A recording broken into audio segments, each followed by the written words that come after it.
자, 교재 133페이지고요. 이제 산업혁명 관련된 부분입니다. 산업혁명과 관련해서 4페이지, 심지어 뒤에 부록까지 5페이지 자세하게 나와 있는데 우리가 시험에서 묻는 것은 사실은 거의 정해져 있다라고 봐도 괜찮아요. 그래서 간단하게 살펴보면서 내용 정리하고 기출까지 살펴보겠습니다. 첫 번째로 일단 산업혁명의 배경을 볼 텐데 사실은 여러 가지 요소가 있을 수 있습니다. 산업혁명이라고 하는 게 갑자기 그냥 기계가 발명돼서 그런 것은 아니고 여러 가지 요인이 있었겠죠. 그 중에서 우리가 교과서에서 주로 다루는 것은 일단 16세기로 거슬러 올라갑니다. 신항로 개척 이후에 상업혁명이 일어났다라는 것 이야기를 했었어요. 그래서 신항로 개척 이후에 상업혁명 그리고 가격혁명 이런 것들 얘기했었죠. 지금 상업혁명을 어쨌거나 지금 거래가 크게 늘어났고 그 과정에서 경제가 크게 발전을 했습니다. 자, 이런 경제 발전 속에서 인구 그리고 상품의 수요도 계속 증가하다 보니 이 물품을 많이 대량으로 생산할 필요성이 늘어났다라는 것이죠. 그런데 중세 유럽 이후에 이런 길드 체제, 그러니까 장인 조합이었죠. 이런 수공업자 장인들의 길드 내에서 생산하는 것은 한계가 있었다라는 겁니다. 자, 그래서 이 자본을 어느 정도 축적한 상인들이 어떻게 하느냐? 이 길드의 영향을 받지 않는 농촌으로 이동을 합니다.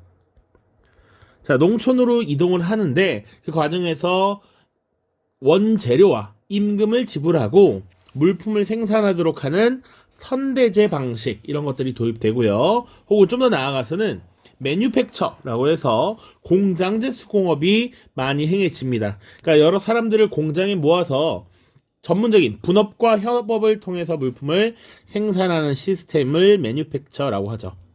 자, 이런 것들이 주로 17세기, 18세기 이루어졌다라는 것이고 그 이후에 이제 기계 발명 이후 산업혁명의 본격적인 시작이 이루어지게 된다라고 보시면 되겠습니다. 자, 그래서 산업혁명이 가장 먼저 시작된 지역은 영국인데 그러면 영국에서 왜 산업혁명이 시작되었는지를 살펴보도록 하죠. 자, 전통적으로 영국은 모직물 공업이 발달했던 지역이었습니다. 그래서 모직물 공업의 발달로 자본이 축적돼 있는 상태였다. 신항로 개척 이후에 영국은 자신들의 강점인 이 모직물 공업을 활용해서 해외에 이 면직물, 모직물을 팔기 위한 이런 모습들을 보입니다.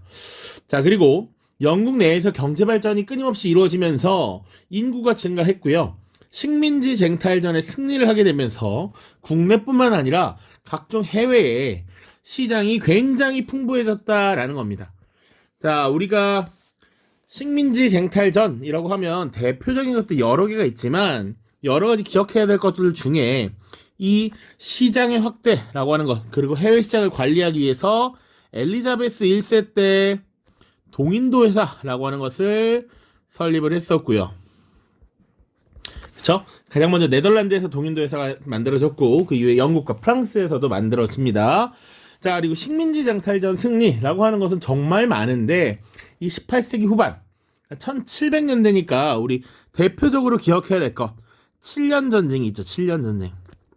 자, 1756년부터 1763년까지 있었던 이 유럽의 작은 세계대전급 전쟁이 있었고요. 이때 영국이 사실상 프랑스를 압도하면서 각종 식민지 쟁탈전에서 승기를 거두게 되죠. 이 시기에 사실은 인도에서 주도권도 얻게 되고요. 북아메리카 지역에서도 주도권을 갖게 됩니다. 자, 아무튼 이렇게 광대한 시장을 확보했고 그렇기 때문에 물품을 많이 생산해서 갖다 팔기만 하는 이런 시스템이었다. 그런 상황이었다. 자, 그리고 영국에서는 노동력도 굉장히 풍부했습니다. 왜 그랬는가? 2차 인클로저 운동이 일어나게 돼요. 인클로저 운동이라고 하는 것은 기존의 땅에 울타리를 쳐서 내 땅의 범위를 제한짓는 이런 모습을 말해요. 그래서 우리 영국 역사에서 인클로저가 2번 나옵니다. 뭐 이것 자체를 시험에서 묻지는 않지만 좀 구분을 하자면 영국에서 모직물 산업이 발달하면서 이 16세기에 특히 엘리자베스 시기 이 시기를 전후해서 기존의 중세 공유지를 울타리를 쳐서 개인의 목초지로 만들고 양을 길러서 이제 모직물 산업, 면직물 산업의 기본 자본을 만들었던 것이고요. 그리고 2차 때는 이제 산업혁명, 산업이 발달하면서 기존의 이 농지를 또 산업지대로, 공업지대로 변화하는 과정에서 또 울타리를 치는 이런 모습들이 나타나죠. 자, 그래서 토지를 잃게 된 농민들이 노동력으로서 이제 활약을 할 수 있게 되었다라는 겁니다. 자, 그리고 영국은 시민혁명도 다른 미국이나 프랑스에 비해 한 세기 일찍 일어났습니다. 그래서 정치적인 안정도 빨리 찾아왔기 때문에 이런 자유로운 경제활동이 가능했다라는 것이죠. 그러니까 이미 18세기 후반이면 영국은 흔히 우리가 얘기하는 청교도혁명이나 명예혁명이 17세기에 일어났고 이 18세기 후반이 이미 안정적이었다라는 겁니다. 반면 미국과 프랑스는 이 18세기 후반에 미국의 독립, 프랑스의 혁명이 일어나죠. 굉장히 혼란스러웠다라는 겁니다. 자, 그리고 영국의 처한 상황이 또 철과 석탄 자원이 굉장히 풍부했다라는 것까지 보시면 되겠습니다. 자, 그래서 영국에서의 산업혁명 어떻게 시작되었는가 먼저 보시면 면직물 산업의 기계화라는 것이 처음에 시발점이라고 보시면 되겠습니다. 자, 이 영국에서는 모직물, 면직물 산업이 굉장히 발달했고 그리고 이때 개척된 해외 시장, 특히 이 인도에서 면직물을 팔기 위해 노력했습니다. 그런데 인도에서 값싼 노동력을 바탕으로 정말 싼 값에 이런 면 제품을 생산한다 말이지. 그러니까 이게 경쟁이 잘 안 돼. 자, 경쟁을 하기 위해서는 우리가 판매하는 면 제품이 싸야겠죠. 그러려면 싼 가격에 대량으로 생산할 수 있어야 한다. 그런 과정에서 사람의 힘을 들이지 않고 기계를 만들기 위한 노력들이 나타나는데 그래서 만들어진 것이 방적기와 방직기입니다. 자, 방적기라고 하는 것은 실을 우선 뽑는 것입니다. 면제품을 만들려면 면제품의 기본이라 할 수 있는 실을 뽑아내야지. 실 뽑는 기계가 방적기고요. 이렇게 뽑힌 실을 하나의 면으로 조직하는 것이 방직기입니다. 자, 그래서 최초의 기계라고 하면 방적기와 방직기 이런 거 기억을 해 두셔야 되고 그리고 최초의 방적기, 제니방적기가 1764년에 만들어집니다. 또 최초 이런 것들은 하나 또 기억해 두면 좋겠죠. 자, 그리고 기계 발명, 기계화, 산업화 이런 것들을 가속화시켰던 것이 바로 제임스 와트가 만들어낸 증기기관입니다. 그래서 기계의 동력원이 만들어지게 되면서 기존에 만들었던 기계의 이 증기기관을 결합함으로써 자동으로 운영되는 이런 시스템이 구축이 되는 것이죠. 그래서 값싼 면직물의 대량 생산, 제철업, 석탄산업, 기계공업 등에서 활용이 되고요. 그리고 공장제, 기계공업이 점차 확산됩니다. 자, 이 제임스 와트가 만들어낸 증기기관은 사실은 다방면으로 이제 활용이 됩니다. 동력원으로서 교통수단으로 많이 활용이 되는데 자, 교통통신수단의 발달, 그래서 교통혁명, 통신혁명 뭐 이렇게도 부르는데 자, 증기기관을 이용한 배, 증기선이 실용화됩니다. 풀턴이 만들었고요. 19세기로 넘어가야 돼. 자, 그리고 증기기관차, 최초의 열차가 만들어지죠. 요것 또한 19세기입니다. 특히 영국에 스티븐슨이라는 인물이 만들었고 당시 공업도시였던 맨체스터와 항구도시였던 리버풀을 잇는 기관차가 만들어짐으로써 이후에 계속 열차가 만들어지는 그리고 경제 발달을 가속화시키는 이런 모습들이 나타납니다. 그래서 최초의 증기기관 개량은 1765년 18세기 후반에 있었고 이것이 개량되면서 전반적으로 활용된 것이 19세기로 넘어가야 된다라는 걸 꼭 기억을 해 두십시오. 자, 그리고 통신, 유선 전신 이라고 합니다. 보통 신호를 따따따따따따 이렇게 신호 보내는 거 있죠. 전기를 통해서 신호를 보내는 것 모스가 개발했습니다. 그래서 우리 흔히 모스부호 이런 얘기 하죠. 이거 만들었고요. 벨이라는 인물에 의해서 전화가 만들어졌다. 이런 교통, 통신수단의 발달은 이 산업화의 뭐랄까 특징적인 양상이라고 볼 수 있고요. 그리고 경제 발전을 더욱 가속화시키는 이런 모습들이 나타나게 되죠. 특히 교통이라고 하는 것은 이 물자의 운송이라는 측면에서 엄청난 이점을 가져다 줍니다. 자, 이런 영국에서의 산업혁명이 유럽 전역에 확산되기 시작합니다. 그래서 19세기 전반이 되면 벨기에, 프랑스 지역으로 확산이 되고요. 19세기 후반에는 이 미국과 독일이 후발 국가로서 산업혁명의 빠른 모습이 보여지죠. 특히나 이 미국과 동일은 사실 20세기 초반만 되면 기존의 영국의 생산량을 훨씬 뛰어넘는 강력한 산업국가, 공업국가로 성장하게 됩니다. 또 러시아, 그리고 일본과 같은 나라들도 있습니다. 자, 선생님 밑에 자료 살펴보기에 두 도시 이야기라고 해서 맨체스터와 리버풀 이야기를 넣어놨고요. 특히 맨체스터와 리버풀의 경기를 노스웨스트 더비라고 합니다. 영국의 특히 북서지역에서의 이 축구 경기인데 왜 이 두 팀의 경기를 되게 굉장히 주의 깊게 지켜봤는가, 사람들이 열광했는가, 왜 이렇게 열심히 뛰었는가, 이런 것들이 사실은 역사적 배경과 관련이 있다라는 것이죠.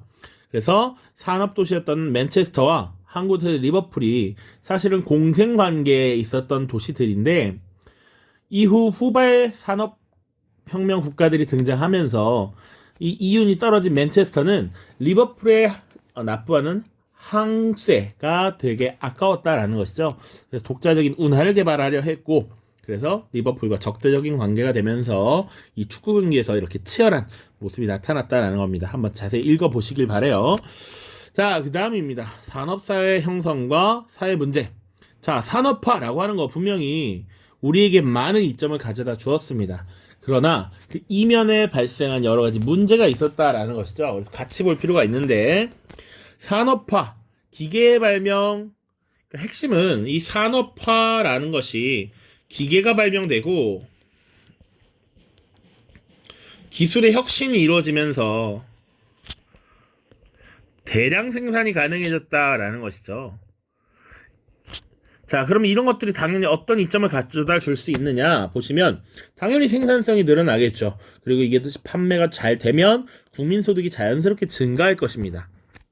자, 그리고 이 소득이 증가한 시민들은 더 많은 영양가 있는 음식들을 섭취할 수 있게 되니까 기본적으로는 환경이 개선되고요. 그리고 경제적 안정이 이루어지니까 자연스럽게 자손들을 낳아서 기를 수 있는 여건이 좋아집니다. 그러니까 자연스럽게 인구가 증가하고 이것은 다시 시장의 확대라는 결과를 이야기하죠. 그래서 이곳이 다시 시장이 확대되면 다시 생산을 많이 만드니까 이것이 선순환되는 구조였다라는 겁니다.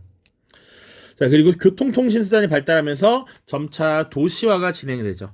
자, 많은 사람들이 기본적으로 이런 유익한 환경들이 많이 있는 도시로 몰려들게 된다. 도시로 인구가 집중되는 이런 모습들이 나타나죠. 자, 그런데 이런 인구 집중 속도가 굉장히 빨랐다라는 겁니다. 그래서 다양한 문제가 발생하는데 노동 문제와 도시 문제로 좀 나누어서 볼게요. 노동 문제는 저임금 장시간 노동입니다. 자, 기존에 인간들이 직접 수공업으로 물품을 제작할 때는 한계가 있었습니다만 이제 기계가 물건을 만드니까 기계를 24시간 돌리면 어마어마하게 생산할 수 있다라는 거야. 그게 기본이야.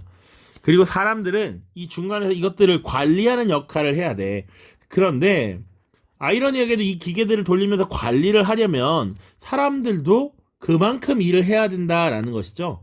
그러다 보니까 장시간 노동 그리고 저임금 노동도 지속된다. 왜 저임금이냐?